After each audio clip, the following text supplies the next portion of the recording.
we confuse that you add tax rate, you get more revenue. It is a fallacy. At some point you get to Rafa's curve and it starts descending. That the more you increase, the more you distort economic decisions.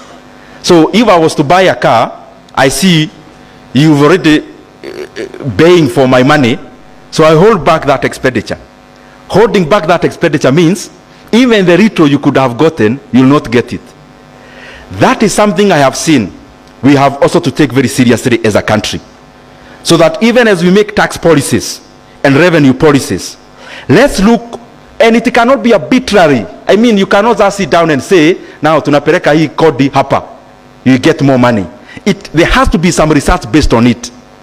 There has to be some thorough analysis based on it. There has to be thorough sampling. There has to be thorough work in it by coming up with a rate that maximizes revenue without making people distort their economic decisions or market to distort its decision making.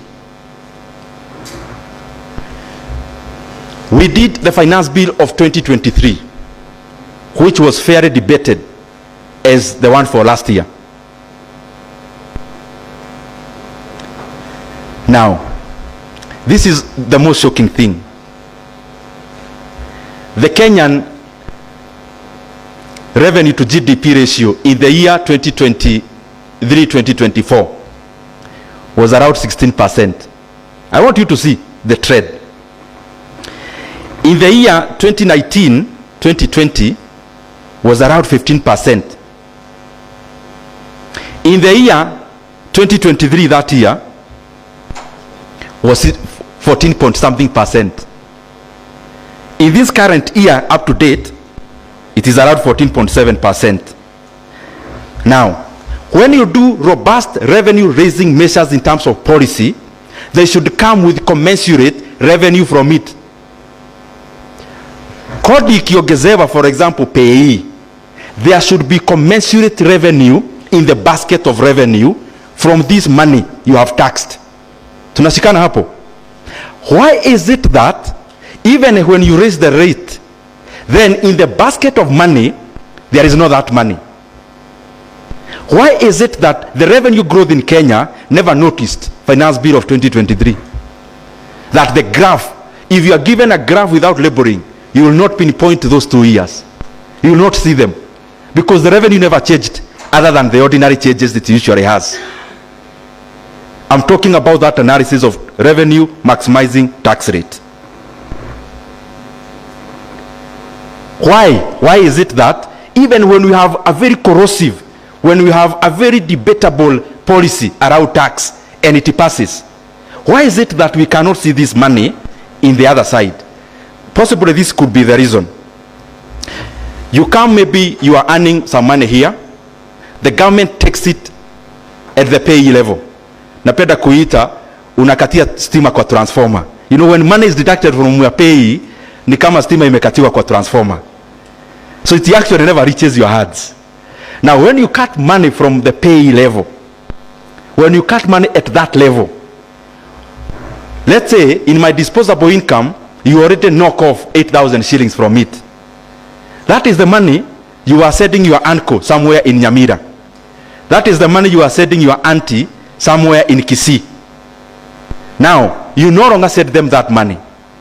So they no longer buy that sugar they were buying through the transfer you are doing. So you have cut money here at the payee level, but the same money denies you correction at the VAT level. Those are some of the things we have to work around, so that even as we increase taxes, then we are not handicapping the same revenue collection. There is another thing I want to talk about very briefly, which you have to be vigilant as a country.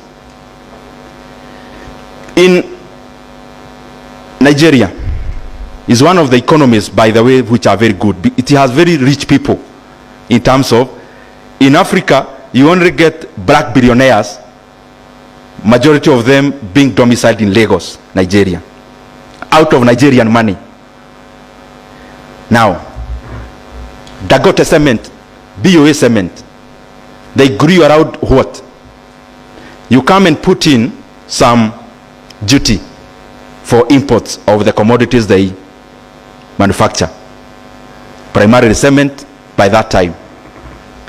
When you put duty on cement, I'm using Nigeria, you end up having a big conglomerate and several of them. Number one, of course, we know Dangote Cement, BOA Cement, there is also Lafarge and the others. So now, you cut off imports. It's a good thing, fine. The question is, for how long? You cutting off meaning you build a wall of tariff. Not necessarily a non-tariff barrier, but a tariff one. So you put in a wall. This wall should incentivize this local production to be efficient so that their products can compete with the global ones. But then you overstay with that policy. So Nigeria, by beginning of this year, had the highest cement prices in Africa. Can you see that oxymoron? The biggest producers had the highest cement prices in Africa and had the highest cement margins almost in the world.